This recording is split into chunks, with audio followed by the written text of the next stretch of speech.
I mean, is anybody surprised? Maybe you're surprised. I'm not surprised. Couple quick thoughts on this. One, they tried launching this during a massive home buying spree in this country where people were lined up around the block to make offers. Probably the worst time to launch a home buying business. Um, I think you would tend to want to launch that during a downturn, but that's my own opinion. You catch people that need to get money for their houses quick right now, where the market's not overinflated. It's just crazy. You knew you were going to end up overpaying because everybody was overpaying. Um, that made no sense to me.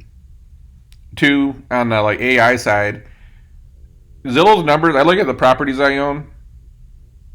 Zillow is never that close. They got a very wide range ballpark, but they weren't that close on nailing a realistic price. And I'd also look at properties around my properties just to see what their estimates were and then what they sold for, and it's off. I look at it this way: you still can't find a music AI that will recommend a song that, because based on what you listen to, they'll recommend music to you. And I've still not seen one of those that can even get it close for me personally. So until you can figure out music, you're not going to figure out houses. So that's two things. But I'm also looking at, is this just a sign that they know this bubble's about to pop and they don't want to be sitting on a whole bunch of housing inventory? We often see cracks in the system before a bubble pops, and we'll look at them and go, "Oh, that could be something. It's not enough to make me worry." And the next thing you know, it pops and it's too late. So they got enough data, they got enough AI to maybe make that prediction. Where if the housing market's cooling, and you look at potential interest rate rises coming down the pipeline, along with other economic issues, yeah, I don't want to be sitting on a whole bunch of homes inventory wise. So, three ways to look at this, possibly three issues. I'm thinking the biggest issue is they think there's a slowdown coming. Who the hell wants to be buying houses at a peak market knowing there's a slowdown coming? This just doesn't sound good to me. So we'll find out whether or not this was the, that harbinger event where they predicted something bad coming. Maybe for once their data will be right on that side. But did we think that we were gonna sustain a real estate market where there's 30 offers going in on a home, and people are paying ridiculous amounts over ask? On top of it, people were foregoing home inspections and stuff just to get the deal done faster. Nothing rational. Everything says bubble. Bubble, bubble, bubble. It was mania. People making some, in my mind, come back and tell me I was wrong later. As of right now, it looked like a dumb thing to do to be buying homes, 5-10% over ask and not even doing a home inspection. To me, that's crazy. Maybe housing prices, because of inflation, double. Okay, you'll look smart. As of right now, it didn't look good. Doesn't feel good. But did we think that was a rational market? People are excited that they watch their home values go up, but you're also going to watch your property taxes go up now, so enjoy that too. Wait till you get that new tax assessment, and you're going to get hit with more taxes, and you're going to realize that, oh yeah, you're not going to get any more services. We're just going to pay more taxes. So good luck with that one. We got 12 months here.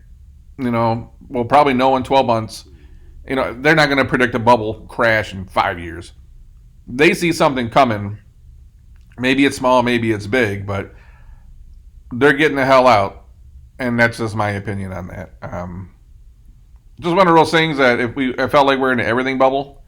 If you have to put it in this perspective, think about the people who weren't paying their mortgage, rent, and school loans. Think about how much money every month they had in disposable income, and then the $6 trillion that we pumped into the system.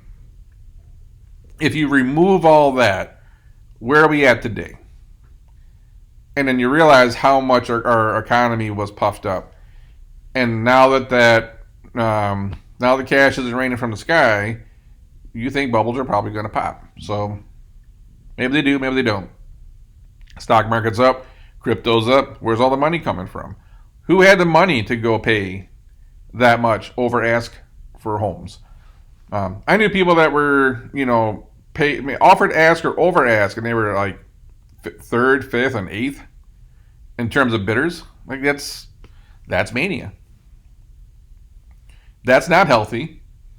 It is never healthy, and it never ends well. Maybe this will be the one time in history that it does. So the thing is, if the housing market pops, then we know that some other stuff, bad stuff's coming down the pipeline. We overconsumed. We bought too much stuff. There's a hell of a lot of notes out there that people bought RVs, jet skis, second cars, second homes, boats, everything under the sun, motorcycles. Everything you could possibly think of has been sold out in the last 18 months. Well, most of those people didn't buy it with cash, right? They got notes on it.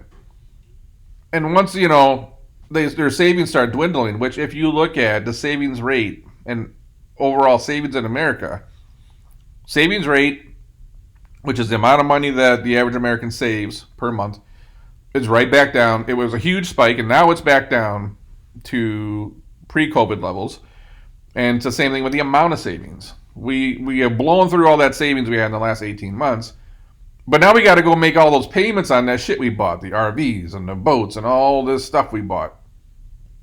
Ran up credit card bills, those pay over 24 months and zero interest, make 6 payments. Like, now you got to go back to real life now, and like you're watching savings dwindle. So, are we on the verge of another economic crisis? Yeah, we're about to find out. So, high gas prices, high energy prices, high inflation.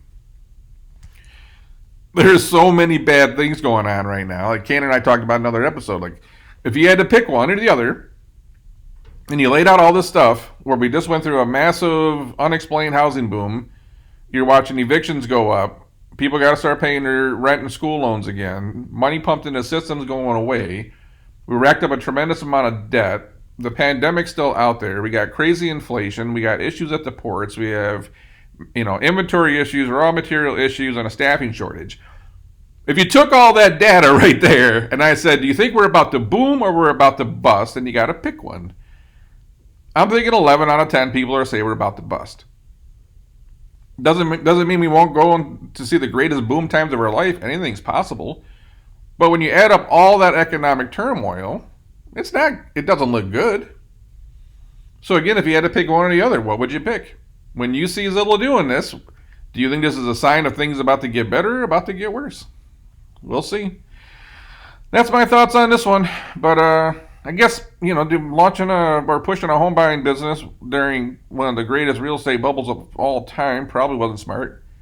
And at the same time, they're probably sitting on some data saying, hey, this thing's about to bust, and the last thing we want to be doing is sitting on billions of dollars of homes. Yeah, not looking good. But who knows? We're about to find out. That's all I got for this one. I'm going to catch you on the next one.